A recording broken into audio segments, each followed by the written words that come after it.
Magandang umaga, kumusta po? Narito po ulit ang update natin para sa lagay ng ating panahon. Ngayong umaga po ng November 12, 2023 na kung saan sa ngayon po ay nananatili na easterlies ang dominanteng hangin na umihip po sa malaking bahagi ng ating bansa.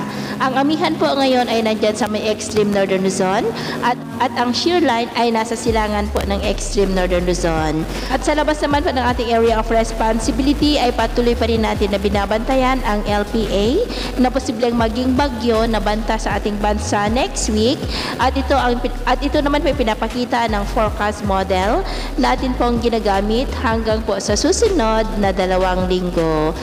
At sa lagay po ng ating panahon ngayong madaling araw ay generally fair weather naman po sa malaking bahagi ng ating bansa maliban lamang sa mga tsansa ng mga isolated rains sa ilang bahagi po ng silangan ng Cagayan Valley, Quezon, Batangas, Catanduanes, Sorsogon, Oriental Mindoro, Romblon, ilang bahagi ng Panay Island at maging po dyan sa may Zamboanga del Sur.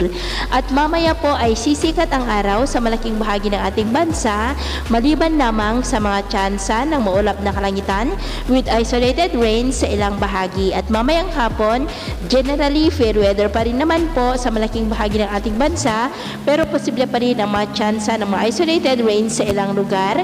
Kaya kung lalabas po tayo sa ating mga tahanan ay ugaliin po natin lagi ang magdala ng kahit anong panangga natin sa init ng araw at proteksyon na rin po sa mga biglaang buhos ng ulan. At sa atin naman po mga baybayin, wala naman po tayong nakataas na namang gale warning signals pero iba yung pag-ingat lamang po kung papalaot tayo para mas makaiwas sa mga sakunang pangkaragatan.